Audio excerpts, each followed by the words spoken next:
Kita kembali lagi pada mata kuliah hukum perdata.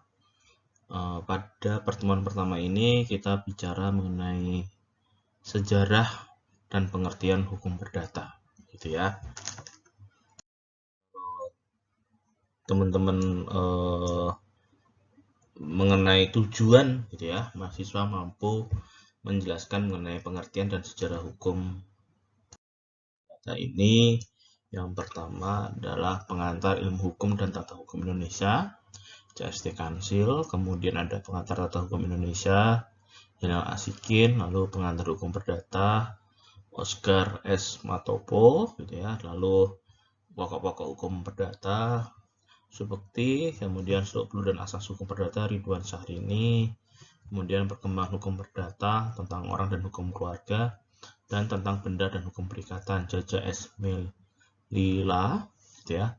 Lalu dasar-dasar hukum perikatan, Prohait Partrik, gitu ya. Kemudian hukum perdata, hukum benda, Sri Sudewi Mahsun, Suwan, gitu ya. Kemudian tidak lupa adalah kitab undang-undang hukum perdata, lalu undang-undang perkawinan, dan undang-undang lainnya maupun putusan pengadilan baik Mahkamah Konstitusi maupun Mahkamah Agung. Yang kita terangkan di dalam materi kali ini yaitu yang pertama, sejarah hukum perdata di Indonesia, kemudian pengertian hukum perdata, gitu ya, baik hukum perdata menurut para ahli, definisi hukum perdata maupun sumber-sumber hukum perdata.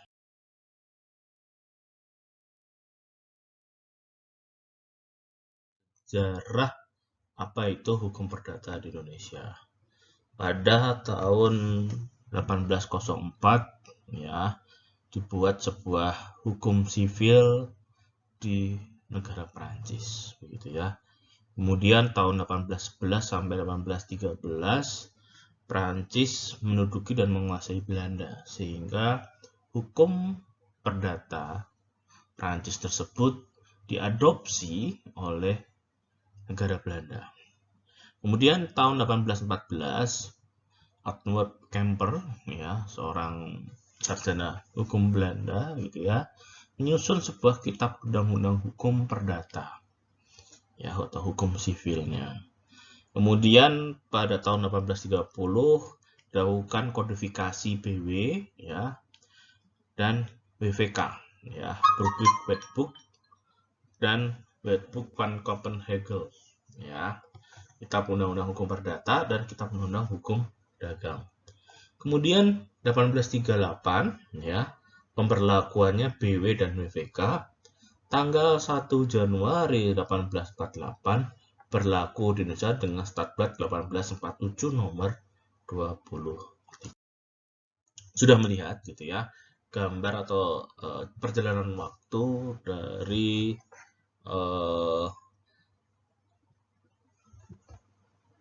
hukum sivil Prancis, gitu ya. Pada dasarnya hukum sivil Prancis ini tidak muncul begitu saja tahun 1804. Namun hukum perdata ini semula berawal dari bangsa Romawi pada masa pemerintahan Julius Caesar yang berkuasa di Eropa Barat, ya.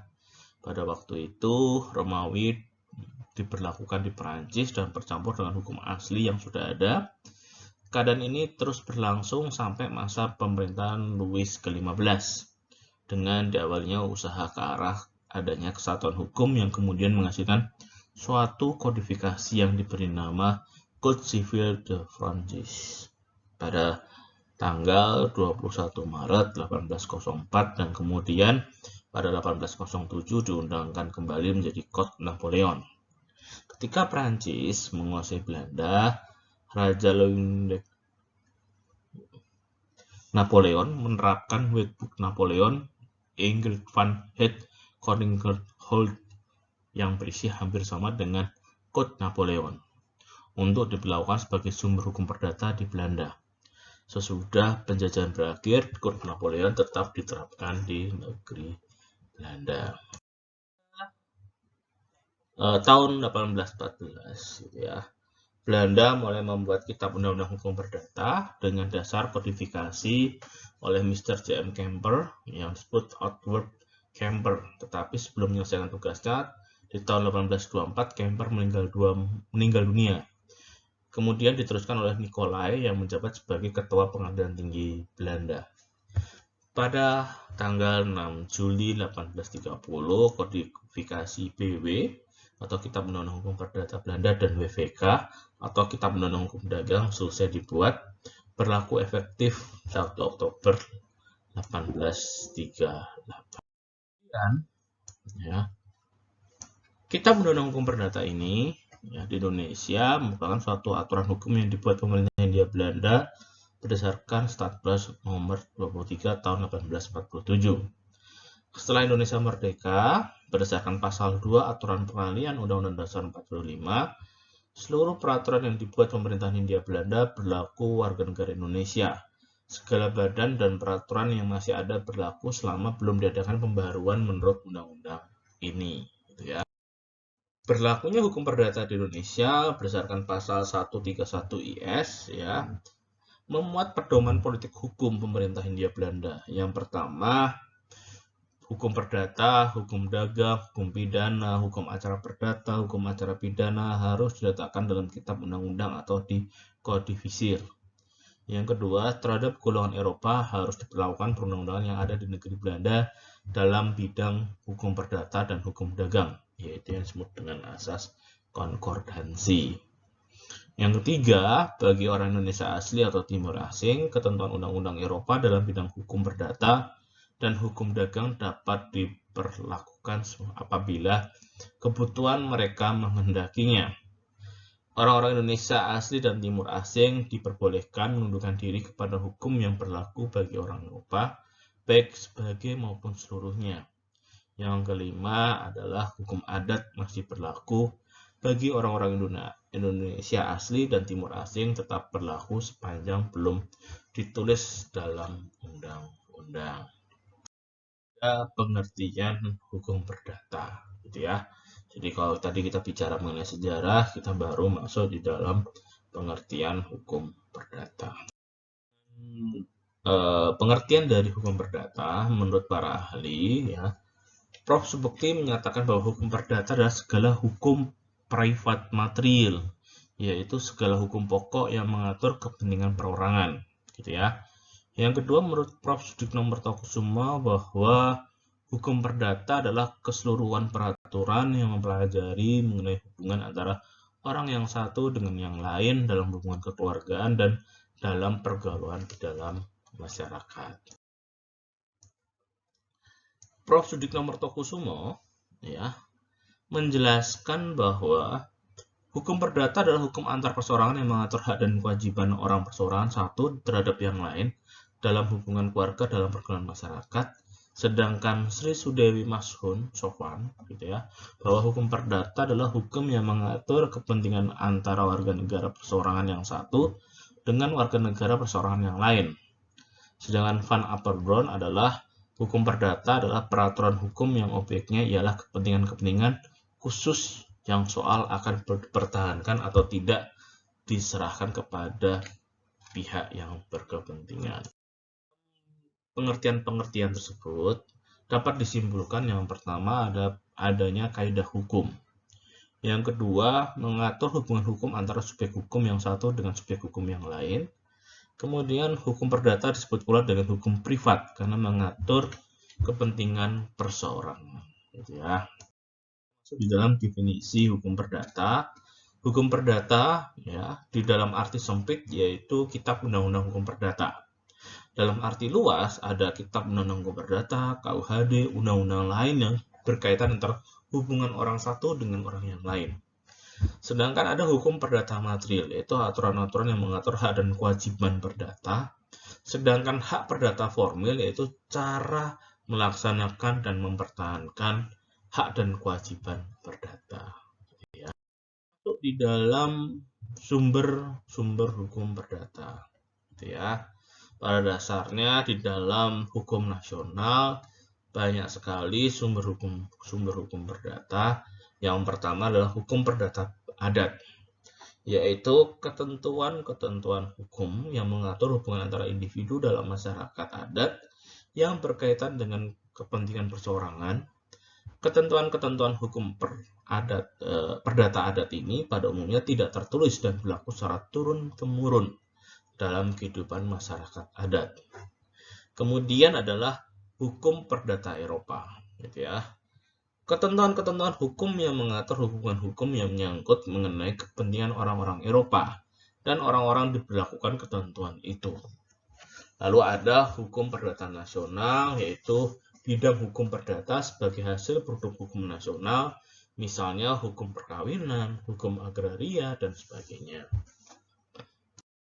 Nah, kalau kita membagi, gitu ya teman-teman, sumber hukum perdata secara tertulis, ada namanya Agreement Bepaling van Wetgeving atau AB yang merupakan ketentuan umum pemerintah Hindia Belanda yang diberlakukan di Indonesia, yaitu Statbat 1847 nomor 23 tertanggal 30 April 1847. Kemudian ada Kitab Undang-Undang Hukum Perdata atau Burgerlijk-Wetboek, gitu ya, atau yang dikenal dengan BW. Kemudian Kitab Undang-Undang Hukum Dagang Wetboek van Kopenhagen, BVK, gitu ya. Kemudian ada Undang-Undang 5 tahun 60, Peraturan Dasar Pokok Agraria, ya, mencabut sebagian undang-undang perdata sepanjang mengenai hak atas tanah kecuali hipotek, gitu ya. Kemudian ada namanya administrasi kependudukan, gitu ya, itu juga mencabut sebagian juga. Kemudian ada undang-undang perkawinan, itu juga mencabut sebagian, begitu ya teman-teman ya. Jadi banyak sekali aturan-aturan yang memang kalau kita bicara mengenai kodifikasi, ya pada dasarnya Kitab Undang-Undang Hukum Perdata ini sudah tidak lagi dikatakan kodifikasi karena beberapa bagian sudah dicabut, gitu ya.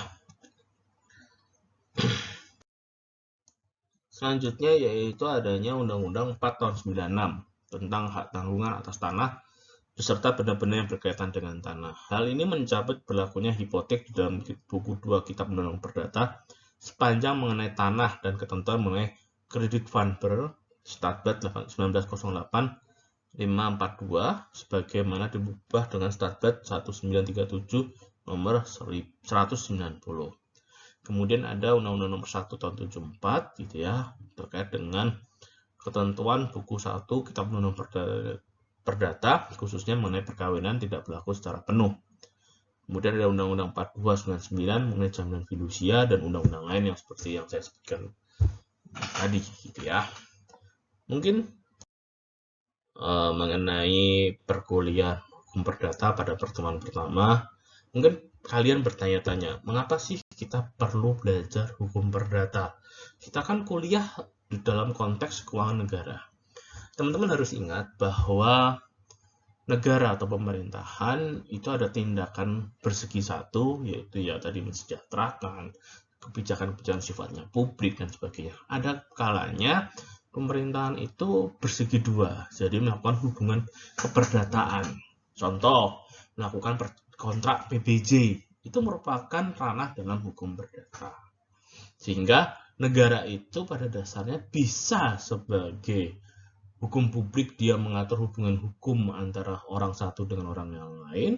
Di sisi lain, negara ketika masuk di dalam ranah privat, ya, saya tadi contohkan adalah PBJ, itu adalah hubungan hukum secara keperdataan. Sehingga di sini perlu teman-teman mempelajari hubungan keperdataan dalam konteks subjek hukumnya, salah satunya adalah negara atau pemerintah. Begitu teman-teman, demikian untuk kita ulas lagi ke depan hukum perdata, perkembangan hukum perdata masa lampau, sekarang dan akan datang. Pasca pandemi sangat seru sekali karena itu merubah perilaku manusia, gitu ya. Banyak sekali transaksi-transaksi melalui digital. Selain itu juga kepemilikan aset dalam bentuk digital juga meningkat karena adanya pandemi ini. Mungkin kita akan bedah kasus tersebut, kita akan kulik, akan kita bahas pada kuliah umum esok hari. Terima kasih.